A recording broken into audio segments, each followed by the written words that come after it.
Well, good afternoon, everyone. Welcome to the temporary headquarters of the Bolton Lodge of the Theosophical Society, which is in my kitchen, which is very appropriate. Food for the body, food for the soul.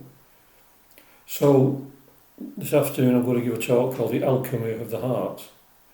But first of all, I'll light the candle of harmony. And harmony is so much needed in society nowadays.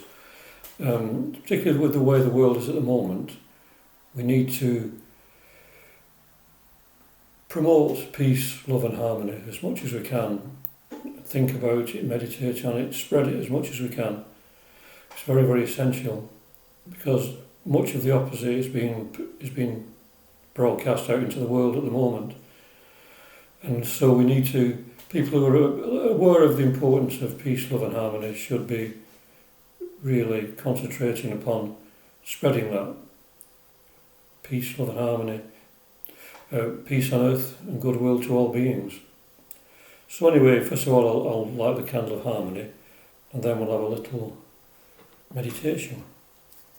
Keep this harmony within yourself, within your hearts, and think of what I've said about peace, love and harmony in the world. We'll have a short meditation and I'll ring the bell. Just breathe out any tension. Just fill your heart with peace, love and harmony. Just imagine it radiating out into the world. Every time you breathe out, just breathe it out into the world.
So, the alchemy of the heart, which is about the Sufi tradition and connects it to other traditions.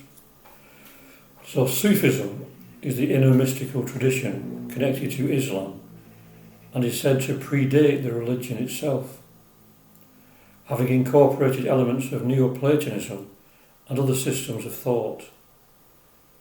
There are more than one origins of the word suggested. One is derived from the word suf, S-U-F, which means wool and refers to the woolen garments worn by some practitioners, and another is from the word safa, S-A-F-A, which means purity. The Sufis believe strongly in a direct connection with God or the divine. In Theosophy we talk more about the divine, we use the word divine rather than God, because God has a lot of anthropomorphic connections and can be very divisive. It is very similar to the Bhakti movement in India, as the guiding force in both is love of the highest and purest kind. Also, like Bhakti, this love for the divine is often symbolised by earthly lovers like Krishna and Radha in the Hindu religion, and Majnun and Layla in the Sufi. The Sufi poets like Rumi and Hafiz often speak not just of the joys of love, but also its pains, and state that these pains are essential to understand the true nature of that love. It is really saying that on the spiritual journey we'll have to go through many difficult experiences to blossom forth as spiritual beings. Like Zen, little is said of reincarnation or karma, but in Zen in particular it is hinted at quite a lot, The reason it wasn't mentioned more is probably because the Zen teachers wanted to emphasise living the life here and now and not being held back too much by concepts and ideals. Also, I believe that in Japan and China, when these teachings were at their height, reincarnation and karma were probably just taken for granted and so need not be taught separately. Perhaps it was similar in the days of Sufism. The Theosophical Glossary, which is written by H.P. Blavatsky and then finished by others after she passed on, as an entry on the subject of Sufism, giving yet another derivation of the word. It says, Sufism, from the root of Sophia, wisdom, a mystical sect in Persia, something like the Vedantins, though very strong in numbers. None but very intelligent men join it. They claim, and very justly, the possession of the esoteric doctrine and philosophy of true Mohammedism. The Sufi, or Sophie, she says, doctrine is a good deal in touch with theosophy, inasmuch as it preaches one universal creed and outward respect and tolerance for every popular exoteric faith. It is also in touch with Masonry. The Sufis have 4 degrees and 4 stages of initiation. First, probationary, with a strict outward observance of Muslim rites, the hidden meaning of each ceremony and dogma being explained to the candidate. Second, metaphysical training. Third, the wisdom degree, when the candidate is initiated into the innermost nature of things. And fourth, final truth, when the adept attains divine powers and complete union with the one universal deity in ecstasy or samadhi. The Sufis then believe that the path is a submission to the will of the divine, to allow the divinity in us to become our guide. That, in essence, is really the whole of it. But there are many methods developed to facilitate this process. One of the leading texts on the Sufi path is the Conference of the Birds by Farid Uddin Attar in the 12th century AD, which was written in the form of a poem. It concerns symbolically the perilous journey of a number of birds to find the mysterious Simurgh, who is portrayed as a kind of godlike figure. A hint on reincarnation is given when Attar, in his invocation at the beginning, says that to know oneself may take 100 lives. But to know the divine, something more is needed. It is like Krishna in the Bhagavad Gita saying in the final chapter that he is now going to reveal the highest secret that can't be gotten by study or meditation, but only by devotion to the highest. So the birds assemble for the journey, and the hoopoe emerges as their leader, as she says she has intimate knowledge of spiritual matters. One by one the birds find excuses not to go on the journey. The nightingale says that he loves the rose too much to leave it, but the hoopoe tells him that love is transient and he must find a deeper, more permanent love. The partridge says that his love of precious stones precludes him from the journey, but the hoopoe says that they are just coloured stones and he must seek the true treasure. The parrot longs for immortality, but the hoopoe says that even the longing for immortality is a barrier to true understanding. The hoopoe reprimands the sparrow for taking pride in humility and recommends struggling bravely with himself.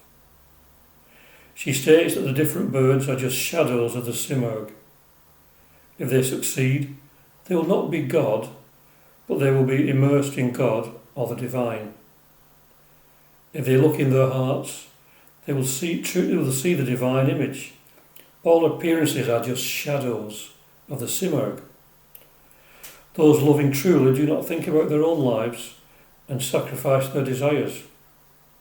Those grounded in love renounce faith and religion as well as unbelief. One must hear with the ear of the mind and the heart. Like in The Voice of the Silence by H.P. Blavatsky, there's the head and the heart. The head is more intellectual learning, the heart is the more intuitional, spiritual understanding. And the ear of the mind and the heart suggests a higher level of understanding, a higher aspect of the mind and the heart. So the Hoopoe goes on to speak to a total of 22 birds, which I won't go into here, it'll take a very long time. And they all have excuses as to why they should not go on this journey. But the Hoopoe says, so long as we do not die to ourselves, and so long as we identify with someone or something, we shall never be free. The spiritual way is not for those wrapped up in exterior life. It's very important. So the Hoopoe uses various Sufi tales to illustrate this point. Again, I can't go into all of them. It is well worth those interested getting hold of a copy and reading it themselves. Justice can't be done in a short talk. So, anyway, the birds are convinced in the end and have to pass through 7 valleys to reach their goal. Again, very symbolic. 7 valleys. Theosophy is, talks about 7 principles, 7 rounds and races, etc. It's all ties in.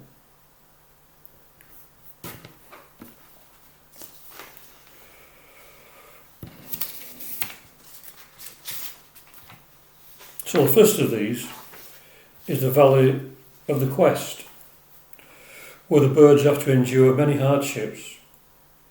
The second is the Valley of Love, where they discover that love has nothing to do with reason, as we all probably know from our own experiences.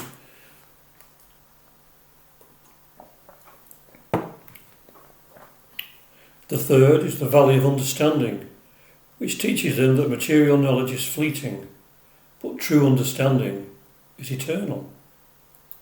In the fourth valley of independence and detachment, one has no desire to possess nor any wish to discover.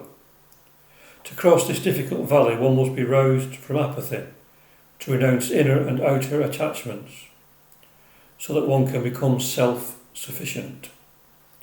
The fifth is a valley of unity, in which they learn that though there may seem to be many beings, in reality there is only one. As long as you are separate, good and evil will arise. But when you lose yourself in the divine, in that divine essence, they will be transcended by love.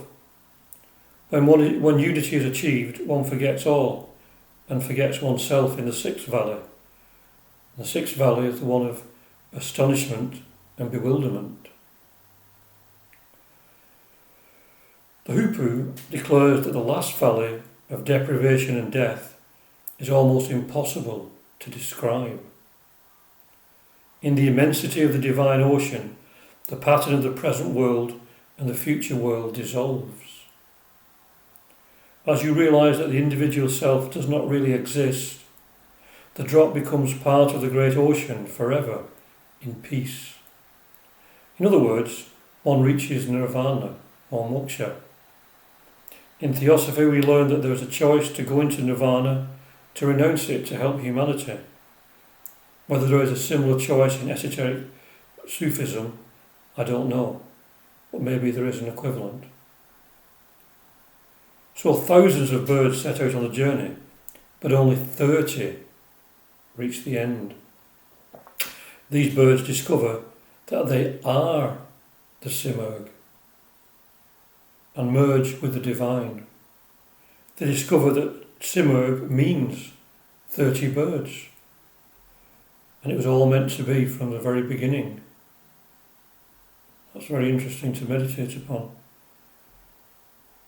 So again, as I said, it's interesting to see that the number 7 was mentioned.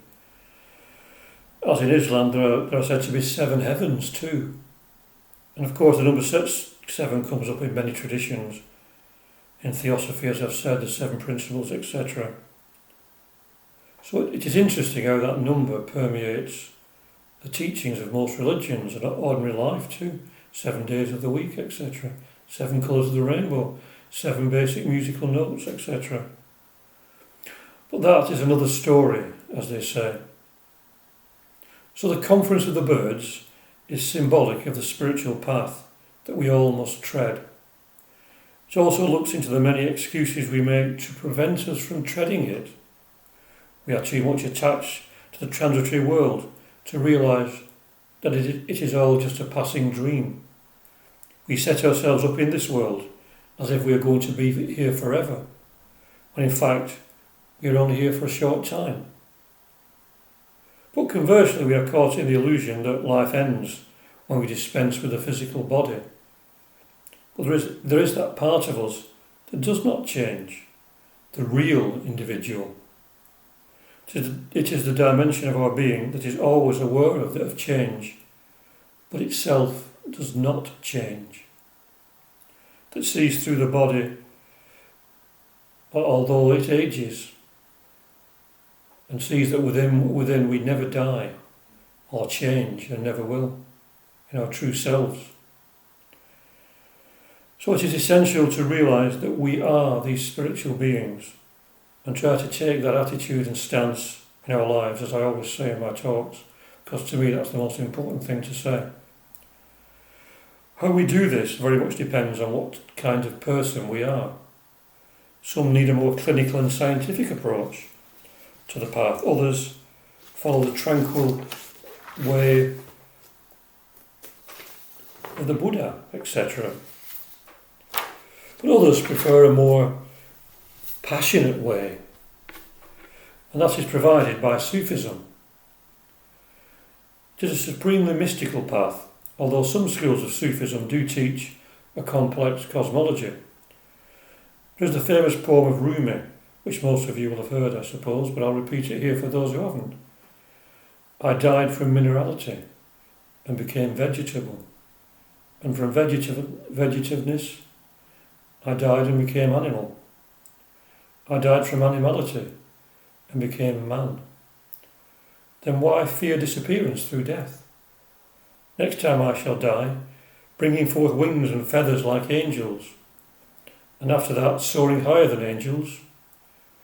What you cannot imagine, I shall be that. And Theosophy teaches that as well.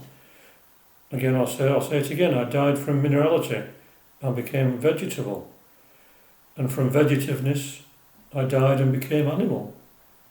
I died from animality and became man. Then why fear disappearance through death? Next time I shall die, bringing forth wings and feathers like angels. After that, soaring higher than angels. What you cannot imagine, I shall be that. That. All this is that. So this, of course, echoes the teachings of Theosophy and other genuine spiritual traditions that we evolve through the various kingdoms, through the human stage and onto higher realms, the realm of angels, or Jian Chohans, as we would say. It is also interesting to note in this translation that he goes even higher still and says we will become something we cannot imagine, and calls it that. All this is that, as I said. So like the Bhakti followers in Hinduism, the Sufis believe it is hard to develop love for an abstraction.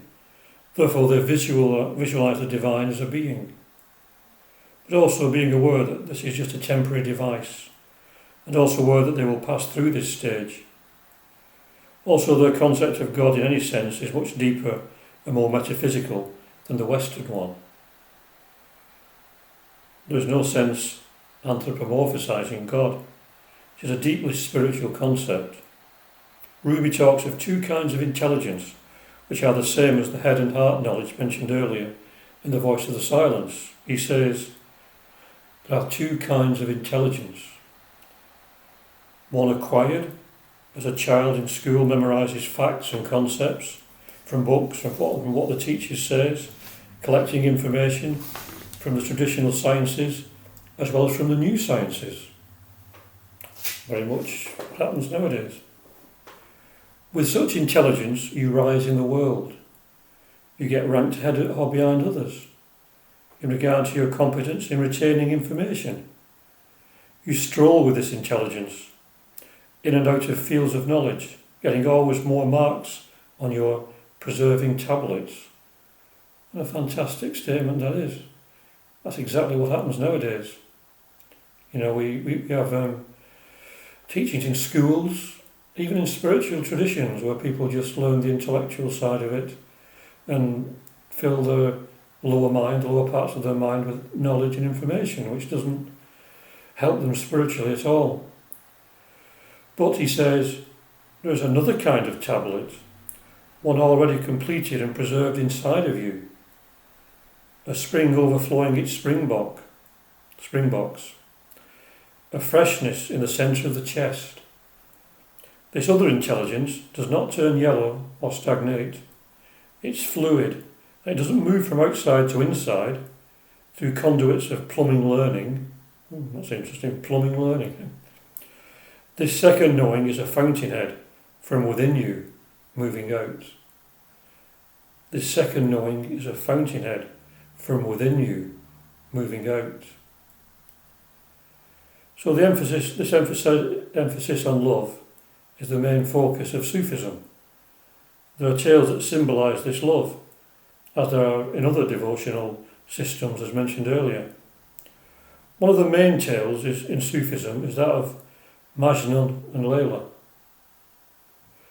Inayat Khan, a Sufi writer, writes, Layla and Majnun have been characterised for Sufi poets as Krishna was for the poets of India. Majnun means absorption into a thought, and Layla means the night of obscurity. The story is from beginning to end a teaching on the path of devotion, the experience of the soul in the search for the divine or God. So the name Majnun has also been translated as possessed or indicating a certain type of madness. His original name was different. It was Qays, which I won't attempt to pronounce. Maybe Keys, which I've just attempted to pronounce. Layla has also been translated as ecstasy, so the meaning is ambiguous. So Majnun falls in love with Layla at the age of 10, and is later reciprocated, but her parents think him unsuitable and refuses to let him see her. As the years pass by, he becomes mad with the pain of love. But this pain transforms him into a poet. If you look at the lives of many poets, musicians and painters, often their art comes through pain and suffering of the heart. As I said earlier, most of the Sufi poets write of the pain that one must endure to realise this true love. If these poets, painters and musicians did not suffer, they would not have the desire to go beyond to find a safe haven on a higher level. Nor would they have produced the special art they did. People who are happy and contented don't feel a desire to produce beautiful art or poetry in general. It's the people who suffer who produce probably the deepest and most purest music, art, poetry, etc.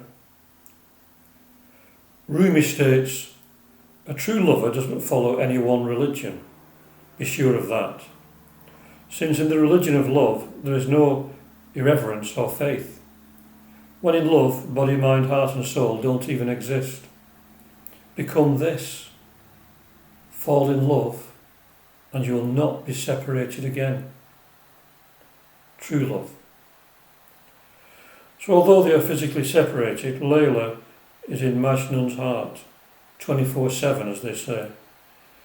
And this love brings forth beautiful poetry. Nothing else in the world matters. Not even physical appearance or mental state. He has gone beyond all that. Though people see only the outer manifestations, most think of him as mad. It gives me yet another chance to mention Plato's saying, "Heaven-sent madness is preferable to man-made sanity." Heaven-sent madness is preferable to man-made sanity. Again, very appropriate in modern society. So Layla loved him just as much as he did her, and eventually she heard his poems recited by others, because in those days poetry was mainly spoken, as it was in China and Japan, and in other places in ancient times. People had heard Majnun's poems and copied them by travelling about reciting them as he did. Layla replied to these poems by writing her own out and casting them to the wind. Many times a passerby would pick them up and pass them on to Majnun. So they had a sort of very loose communication.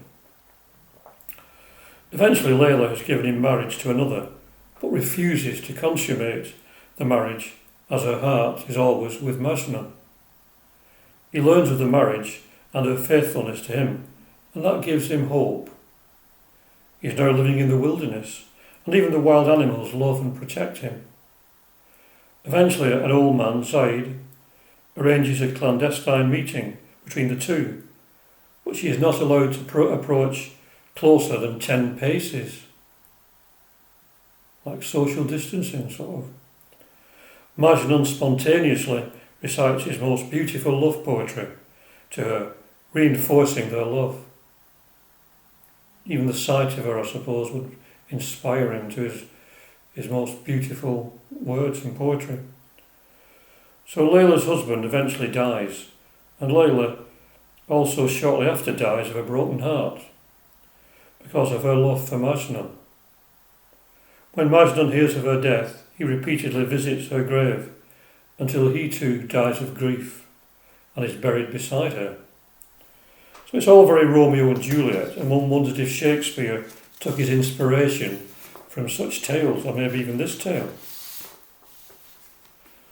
Anyway, you may think this story has a very tragic, sad ending, but now I'll quote a few paragraphs from the end of an article on the story by J.T.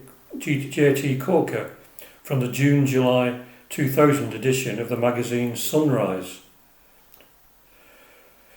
In a dream, Zaid, who tends their joint grave, has a vision of them in paradise, where an ancient soul tells him, "These two friends are one. They are eternal companions. He is Majnun, the king of the world in right action, and she is Layla, the moon amongst idols in compassion. In the world, like unpierced rubies, they treasured their fidelity affectionately, but found no rest and could not attain their heart's desire. Here they suffer grief no more. So it will be until eternity. Whoever endures suffering and forbears in that world will be joyous and exalted in this world." On waking, Zaid realised that whoever would find a place in that world must tread on the lusts of this world. This world is dust and perishable. That world is pure and eternal. Commit yourself to love's sanctuary and at once find freedom from your ego. Fly in love as an arrow towards its target. Love loosens the knots of being. Love is liberation from the vortex of egotism. In love, every cup of sorrow which bites into the soul gives it new life. Many a draught bitter as poison has become in love delicious. However agonizing the experience, if it is for love, all is well. Very interesting words. I mean, in Theosophy we talk about Devachan, where people go to after. It's not an eternal place, but it's a place that we go to that's free from any kind of suffering or pain or doubt or uncertainty. So it's a very interesting addition that to the original story. So ends Nizami's poetic narrative of the story of Layla and Majnun. But to really appreciate and understand this work, It needs to be read and savoured in full. Is the story a medieval soap opera of epic proportions? It is, if that's what your heart hears. Is it a cautionary tale inculcating acceptance of earthly injustice and suffering in the Islamic faithful, who will be rewarded in the great by and by? It will surely serve if that's your concern. Is Majnun man and Layla's soul suffering because denied union while bounded in the flesh? Yes, if your concern, your love leads you to hear it that way. Is it an allegorical Sufi text instructing seekers in practical means for awakening to the supernal reality of their true spiritual nature? Only our hearts know it for sure. His army bids us follow them. On the surface it sounds as if Zaid found them both in a kind of Devachan, as I said, where they had reached the fulfilment of earthly desires that he could not consummate. The poet Nizami, who first wrote the story, probably based it upon still older tales and leaves it open to interpretation. Does it on a deeper level refer, as some fairy tales are said to do, to the trials of the aspirant on the way to enlightenment? The Sufis tell us to die before we die. In other words, to die to earthly concerns before we go through what we refer to as our physical death. Majnun's torment purified him and made him a poet, respected and admired all over the land. But for his suffering, he probably would not have achieved that. It was the physical that was preventing the union, material concerns and constraints. Once they put off their physical bodies, these constraints were gone. In the same way, once we learn to overcome our own material restraints and constraints, we will achieve freedom. A mystic is devoted totally to the object of his devotion, though of course they are really one. Theosophy teaches that the area occupied by the heart is the seat of the higher mind. It is where the transformation occurs and where head learning or intellectuality becomes heart learning. So it is the site of the alchemical transformation, the cauldron if you like. The process is to become more heart-centred, because as the voice of the silence tells us, but even ignorance is better than head learning with no soul wisdom to illuminate and guide it. That's a strong statement, that even ignorance is preferable to intellectual knowledge. Why is this? Because mere head learning does not transform. It just adds to the storehouse of facts in the brain, and more often as not, swells the pride of the student, thinking because they have garnered some information and can speak confidently on spiritual matters, that this somehow makes them an adept or a great teacher.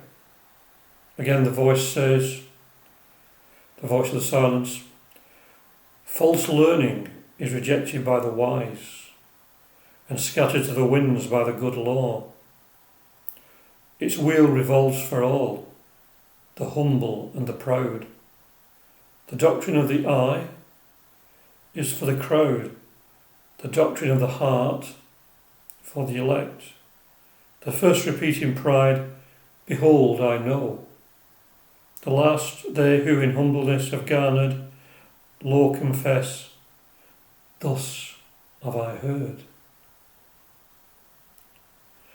This is because until we gain direct experience of spirituality, which is just the only thing that counts in the end, we actually know nothing. We are just repeating what we have heard from others, and the humble ones realise that. So Sufism, like Zen, is a teaching based on cultivating this direct experience. The difference between the two is that Sufism believes in a personal relationship with the divine, whereas Zen is more impersonal. This latter is more in tune with theosophical teachings in many ways, though both are equally as valid in their right and are designed for different human natures. So we can see in the tale of Majnun and Layla how love does transform and broke down barriers through the pain of love. Often suffering makes us look deeper, shatters our complacency. We never want it, but we do need it at times, and also the opposite, of course. It's like a snake shedding its skin or a butterfly emerging from a chrysalis. It often comes as a result of change, which is another thing that not many of us like. I know I don't. H.P. Blavatsky writes in The Secret Doctrine, Volume 2, page 475, in the original edition, "Woe to those who live without suffering. Stagnation and death is the future of all that vegetates without a change. And how can there be any change for the better without proportionate suffering during the preceding change, preceding stage? Is it not those only who have learnt the deceptive value of earthly hopes and the elusive allurements of external nature who are destined to solve the great problems of life, pain and death?" But she also says in the Key to Theosophy, "For pure divine love is not merely the blossom of a human heart, but has its roots in eternity." Pure divine love is not merely the blossom of a human heart, but has its roots in eternity. Therefore, it is up the stairway of this love the Sufi ascends, from the pure love between mortals up to emerging into the universal love. Ruby says, "Only from the heart can you touch the sky. Only from the heart can you touch the sky, not from the mind." This means that only by the alchemy of the heart can we experience the love at the heart of the universe. If a person is more head-centred, they need to develop the heart to be able to continue upon the journey. It is true that the world needs more love and tenderness at this particular time. The mighty ocean of thought needs to be sweetened by the beauty of love in its true sense, and this love needs to be disentangled from lust and sentimentality, which are so predominant in modern society. Tales like The Conference of the Birds and Majnun and Layla have a resonance in our souls and open doorways to a wider vista of understanding. Without love and compassion, humanity becomes less than human, giving itself to the control of soulless machines and becoming in time a soulless machine itself. Like the wandering Majnun, we seek our lost love, seemingly always out of reach of our reasoning mind. We have to focus on something that transcends that reason to find this love and to allow it to become our guiding star through all the complexities and dangers of earthly life. In the depths of our being, it tells us there is no death or change for the real self, only the promise of an eternal life and a pilgrimage to the very heart of love itself. We need to gather in ourselves the ingredients that will initiate the alchemical process and bring about the transformation, or remove all the barriers we have placed between ourselves and that love. So I will end with a quote from Sri Chinmoy. "Love is not a thing to understand. Love is not a thing to feel. Love is not a thing to give and receive. Love is a thing only to become and eternally be. Love is not a thing to understand. Love is not a thing to feel. Love is not a thing to give and receive. Love is a thing only to become and eternally be." Om Shanti, Shanti, Shanti. Peace, peace, peace. Peace on earth and goodwill to all beings. And thank you for listening, and we'll just have a few moments, quiet moments of meditation, and then I'll ring the bell again.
Right, time for me to blow out the candle of harmony.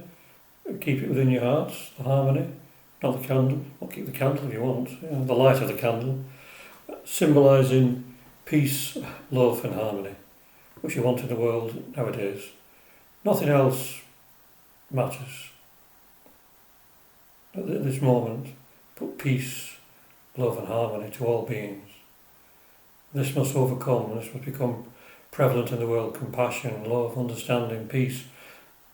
Those are the only things that we should be thinking about at the moment. And with that in mind, I'll blow out the candle of harmony. There she goes.